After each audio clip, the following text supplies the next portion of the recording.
हाँ तो दोस्तों, आज हम भारत के राष्ट्रपति पद के प्रावधान के बारे में जानकारी लेंगे। भारत का राष्ट्रपति संवैधानिक पद क्रम में राष्ट्रपति का पद सर्वोच्च होता है, अर्थात सबसे ऊपर भारत में संवैधानिक पद क्रम में राष्ट्रपति का पद होता है। राष्ट्र का प्रथम नागरिक, भारत का राष्ट्रपति भारत का प्रथम नागरिक होता है। भारत में राष्ट्रपति एकता व अखंडता का प्रतीक भी होता है। भारत का राष्ट्रपति तीनों सेनाओं का सर्वोच्च सेनापति और देश का मुखिया भी होता है तथा कार्यपालिका का औपचारिक प्रधान तथा नाममात्र की कार्यपालिका का मुखिया भी होता है। भारत का राष्ट्रपति राष्ट्र का संवैधानिक प्रधान भी होता है। भारत के राष्ट्रपति के पद की स्थिति ब्रिटेन के सम्राट या सम्राज्ञी के समान होती है, अर्थात ब्रिटेन की सम्राज्ञी भी कार्यपालिका की औपचारिक प्रधान होती है, उसी प्रकार भारत का राष्ट्रपति भी कार्यपालिका का औपचारिक प्रधान होता है। इससे संबंधित कई बार क्वेश्चन पूछा जाता है कि भारत के राष्ट्रपति की पद स्थिति किसके समान है। भारत का राष्ट्रपति किसी भी सदन का सदस्य नहीं होता है, वह संसद का एक अंग होता है, अर्थात संसद का एक भाग होता है। राष्ट्रपति संसद के किसी भी सदन का सदस्य नहीं होता है। संविधान के अनुच्छेद 52 के तहत भारत का एक राष्ट्रपति होगा, अर्थात संविधान के अनुच्छेद 52 में राष्ट्रपति पद का प्रावधान किया गया है, अर्थात एक व्यक्ति भारत का राष्ट्रपति होगा। अनुच्छेद 53 के तहत भारत संघ की समस्त कार्यपालिका शक्तियां राष्ट्रपति के नाम से जारी होती हैं। संविधान के अनुच्छेद 53 में उल्लेखित किया गया है कि भारतीय संघ की समस्त कार्यपालिका शक्तियां राष्ट्रपति के नाम से जारी होती हैं, अर्थात राष्ट्रपति में निहित होती हैं। अनुच्छेद 54 के तहत भारत के राष्ट्रपति का निर्वाचन जनता द्वारा प्रत्यक्ष न होकर अप्रत्यक्ष रूप से एक निर्वाचक मंडल द्वारा होता है, अर्थात अनुच्छेद 54 में यह प्रावधान किया गया है कि भारत का राष्ट्रपति जनता द्वारा प्रत्यक्ष न चुना जाकर अप्रत्यक्ष रीति से एक निर्वाचक मंडल के द्वारा 54 के तहत भारत के राष्ट्रपति का निर्वाचन जनता द्वारा प्रत्यक्ष न होकर अप्रत्यक्ष रूप से एक निर्वाचक मंडल द्वारा होता है, अर्थात संविधान के अनुच्छेद 54 में प्रावधान किया गया है कि भारत के राष्ट्रपति का निर्वाचन जनता द्वारा प्रत्यक्ष न होकर अप्रत्यक्ष रूप से एक निर्वाचक मंडल द्वारा होता है। राष्ट्रपति के निर्वाचन में भाग लेने वाले सदस्य, जिनमें आते हैं लोकसभा के निर्वाचित सदस्य तथा राज्यसभा के निर्वाचित सदस्य एवं राज्य विधानसभाओं के निर्वाचित सदस्य भी इसमें भाग लेते हैं। तो राष्ट्रपति के निर्वाचन में संसद के निर्वाचित सदस्य प्लस राज्यों की विधानसभाओं के निर्वाचित सदस्य भाग लेते हैं। राष्ट्रपति के निर्वाचन में भाग नहीं लेने वाले सदस्य, भारत के राष्ट्रपति के निर्वाचन में भाग संसद के मनोनीत सदस्य, जिनकी संख्या 14 है। 12 सदस्य राज्यसभा से मनोनीत होते हैं तथा 2 सदस्य लोकसभा से मनोनीत होते हैं तथा राज्यों की विधान परिषदों के सदस्य राष्ट्रपति के निर्वाचन में भाग नहीं लेते हैं। अनुच्छेद 55 में राष्ट्रपति के निर्वाचन की पद्धति का उल्लेख किया गया है। आनुपातिक प्रतिनिधित्व की एकल संक्रमणीय मत प्रणाली से अप्रत्यक्ष विधि से होता है तथा आधे से एक अधिक मत प्राप्त उम्मीदवार को राष्ट्रपति पद पर निर्वाचित घोषित किया जाता है, अर्थात संविधान के अनुच्छेद 55 में राष्ट्रपति के निर्वाचन की पद्धति का उल्लेख किया गया है। इसके द्वारा आनुपातिक प्रतिनिधित्व की एकल संक्रमणीय मत प्रणाली से अप्रत्यक्ष विधि से राष्ट्रपति का चुनाव होता है तथा आधे से एक अधिक मत प्राप्त व्यक्ति को निर्वाचित घोषित किया जाता है। अनुच्छेद 56 के तहत राष्ट्रपति पद की अवधि 5 वर्ष निश्चित की गई है, अर्थात राष्ट्रपति का कार्यकाल 5 वर्ष का होता है। इसका स्पष्ट उल्लेख संविधान के अनुच्छेद 56 में किया गया है। अनुच्छेद 57 के तहत राष्ट्रपति के पुनर्निर्वाचन के लिए पात्रता की व्यवस्था की गई है। इस संबंध में संविधान मौन है, जबकि प्रथम राष्ट्रपति डॉक्टर राजेंद्र प्रसाद भारत का 2 बार राष्ट्रपति बना था, इसलिए कोई भी व्यक्ति अधिक से अधिक 2 बार बन सकता है, ये परंपरा रही है, लेकिन कितनी बार निर्वाचित हो इसके लिए भारत का संविधान मौन है। अनुच्छेद 58, अनुच्छेद 58 के तहत राष्ट्रपति के निर्वाचन की योग्यताओं का उल्लेख किया गया है। अर्थात राष्ट्रपति के निर्वाचन की कुछ योग्यताओं का उल्लेख संविधान के अनुच्छेद 58 में किया गया है, जो निम्न प्रकार है। वह भारत का नागरिक होना चाहिए, अर्थात राष्ट्रपति के पद पर निर्वाचित होने वाला व्यक्ति भारत का नागरिक होना चाहिए। वह 35 वर्ष की आयु प्राप्त कर चुका हो तथा वह किसी लाभ के पद पर न हो तथा उस व्यक्ति का मतदाता सूची में नाम होना चाहिए तथा वह पागल व दिवालिया घोषित न हो। ऐसा व्यक्ति भारत के राष्ट्रपति पद पर निर्वाचन के योग्य होता है। इसका स्पष्ट उल्लेख संविधान के अनुच्छेद 58 में किया गया है। अनुच्छेद 59 के तहत राष्ट्रपति के उम्मीदवार का नामांकन पत्र दाखिल करने के लिए कम से कम 50 प्रस्ताव, ये सांसद होते हैं, 50 प्रस्तावक तथा 50 सांसद अनुमोदक होने चाहिए तथा राष्ट्रपति की पद की जमानत राशि 15,000 रुपये रखी गई है। इस प्रकार 50 अनुमोदक तथा 50 प्रस्तावक होते हैं राष्ट्रपति के निर्वाचन पत्र को दाखिल करते समय तथा जमानत राशि 15,000 रखी गई है। भारत के राष्ट्रपति को शपथ भारत का मुख्य न्यायाधीश दिलाता है। भारत का मुख्य न्यायाधीश राष्ट्रपति को संविधान के संरक्षण की शपथ दिलाता है। इसका स्पष्ट उल्लेख संविधान के अनुच्छेद 60 में किया गया, अर्थात अनुच्छेद 60 के अंतर्गत प्रावधान किया गया है कि राष्ट्रपति को शपथ भारत का मुख्य न्यायाधीश दिलाएगा। वह संविधान के संरक्षण की शपथ राष्ट्रपति को दिलाता है। मुख्य न्यायाधीश की अनुपस्थिति में उच्चतम न्यायालय का वरिष्ठ न्यायाधीश राष्ट्रपति को शपथ दिलाता है। अनुच्छेद 61 के अंतर्गत राष्ट्रपति पर महाभियोग लगाने की प्रक्रिया का उल्लेख किया गया है। भारत के राष्ट्रपति पर देशद्रोह और संविधान के अतिक्रमण करने पर ही महाभियोग लगाया जा सकता है।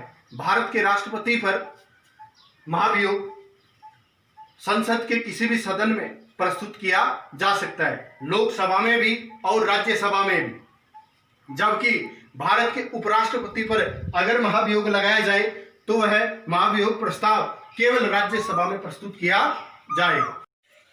अनुच्छेद 71 के तहत राष्ट्रपति के निर्वाचन संबंधी अगर विवाद उत्पन्न हो जाता है तो ऐसी स्थिति में सर्वोच्च न्यायालय विवाद का निपटारा करता है।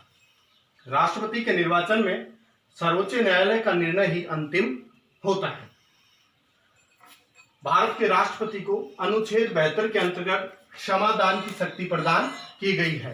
भारत का राष्ट्रपति मृत्युदंड प्राप्त किसी भी व्यक्ति को की सजा माफ कर सकता है तथा मृत्युदंड पाए हुए किसी समूह की सजा माफ कर सकता है, सजा को कम कर सकता है, सजा को अपरिहार्य कर सकता है, सजा में कटौती कर सकता है, सजा में परिवर्तन कर सकता है। इस प्रकार अनुच्छेद 72 के अंतर्गत भारत के राष्ट्रपति को क्षमादान की शक्ति प्रदान की गई है। अनुच्छेद 74 के अंतर्गत भारत के राष्ट्रपति की सलाह और सहायता के लिए एक मंत्री परिषद होती है, अर्थात अनुच्छेद 74 में राष्ट्रपति की सलाह के लिए एक मंत्री परिषद का गठन किया जाता है। राष्ट्रपति का निवास स्थान, भारत के राष्ट्रपति का निवास स्थान दिल्ली में रायसीन पहाड़ी पर राष्ट्रपति भवन है, जिसे पहले वाइसरीगल लॉज कहा जाता, अर्थात राष्ट्रपति भवन रायसीन पहाड़ी पर है। राष्ट्रपति की शक्तियां, भारत के राष्ट्रपति को अनेक शक्तियां प्राप्त हैं, जिनमें कार्यपालिका, विधायी शक्तियां, न्यायिक शक्तियां, वित्तीय शक्तियां, कूटनीतिक शक्तियां, आपातकालीन शक्तियां और सेना संबंधी शक्तियां। तो आइए हम पहली शक्ति के बारे में बात करते हैं, कार्यपालिका शक्तियां। भारत का राष्ट्रपति कार्यपालिका का औपचारिक प्रधान होता है। तथा कार्यपालिका की संपूर्ण शक्तियां राष्ट्रपति को प्राप्त होती हैं, लेकिन उनका वास्तविक रूप से मंत्रिपरिषद प्रयोग करती है। फिर भी कार्यपालिका शक्तियों का निम्न प्रकार से प्रयोग राष्ट्रपति करता है। जैसे अनुच्छेद 75 के तहत भारत के प्रधानमंत्री की नियुक्ति राष्ट्रपति करता है तथा इसी के तहत मंत्रियों की नियुक्ति भी राष्ट्रपति करता है तथा विदेशों में राजदूतों की नियुक्ति भी भारत का राष्ट्रपति करता है तथा अनुच्छेद 155 के तहत राष्ट्रपति राज्यों के राज्यपालों की नियुक्ति करता है। संविधान के अनुच्छेद 148 के तहत नियंत्रक महालेखा परीक्षक की नियुक्ति करता है तथा अनुच्छेद 76 के तहत महान्यायवादी की नियुक्ति करता है। महान्यायवादी सरकार को वैधानिक सलाह देती है।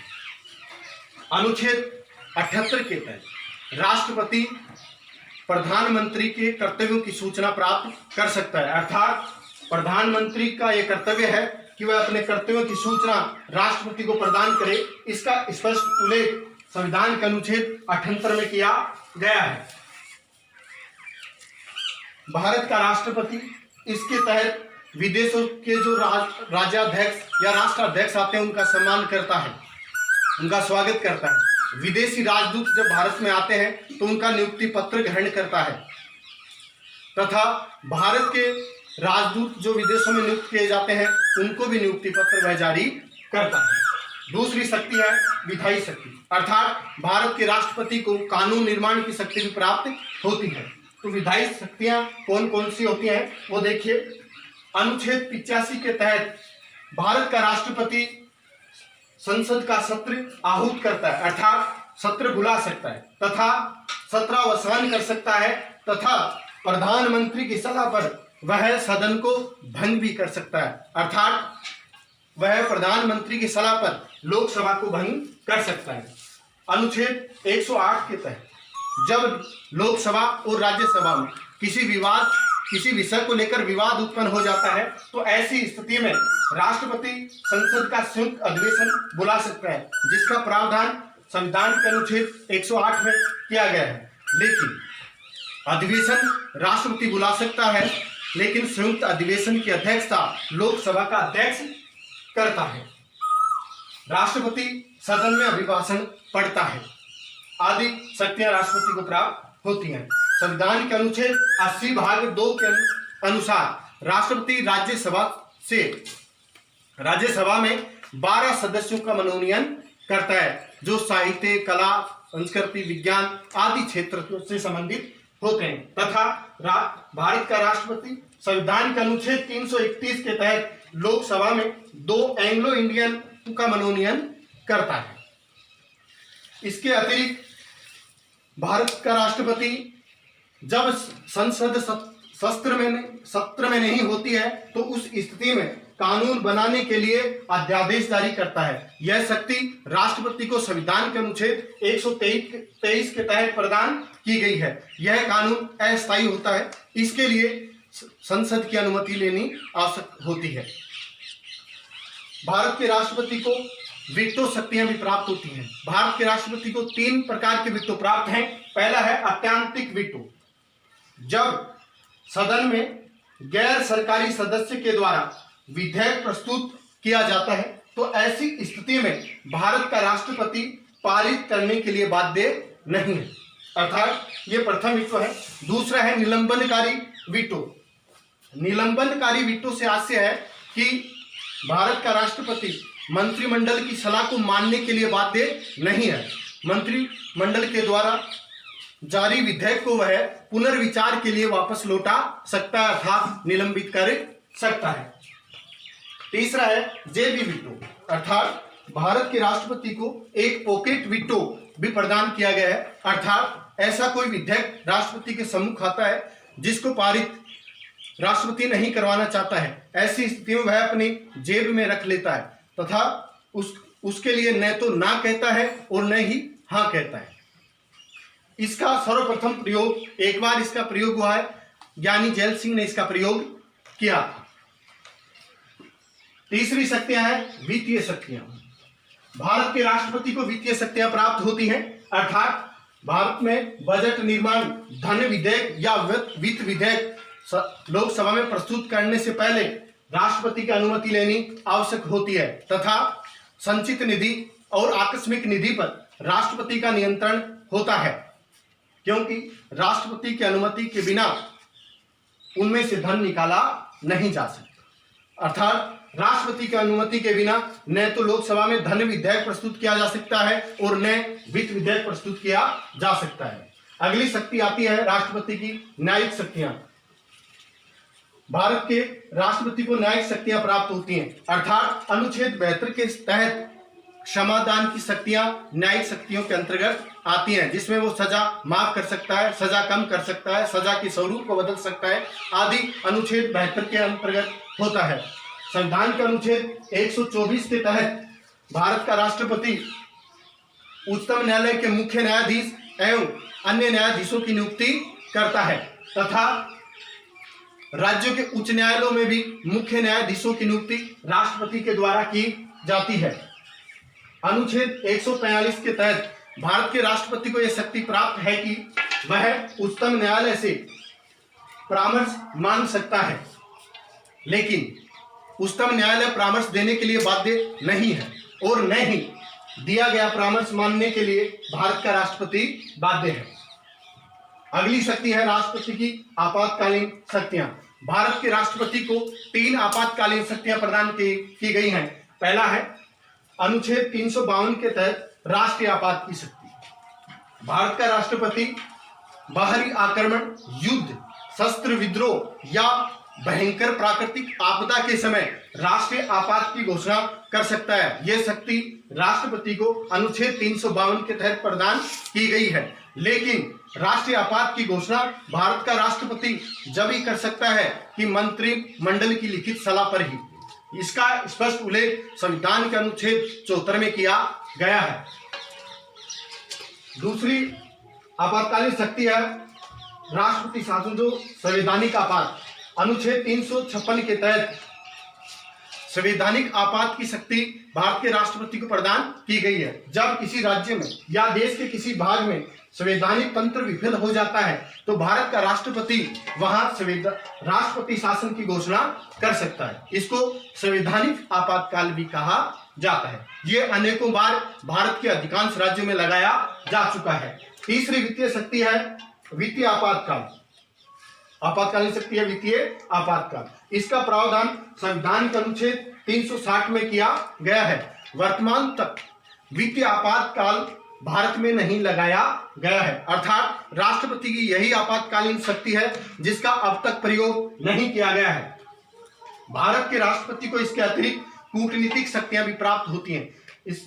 वह मंत्री परिषद के रूप में ही इसका प्रयोग करता है, स्वयं इनका प्रयोग नहीं करता है। तथा भारत का राष्ट्रपति तीनों सेनाओं का सुप्रीम कमांडर या सर्वोच्च तीनों सेनाओं का अध्यक्ष भी होता है।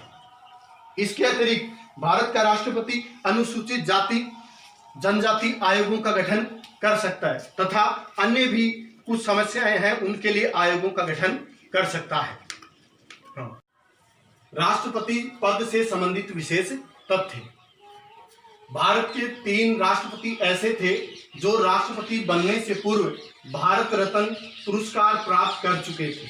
वे निम्न थे: डॉक्टर राधाकृष्णन, दूसरे थे जाकिर हुसैन और तीसरे थे एपीजे अब्दुल कलाम। दूसरा तथ्य है प्रथम मुस्लिम राष्ट्रपति जाकिर हुसैन थे, अर्थात प्रथम मुस्लिम राष्ट्रपति जाकिर हुसैन बने थे।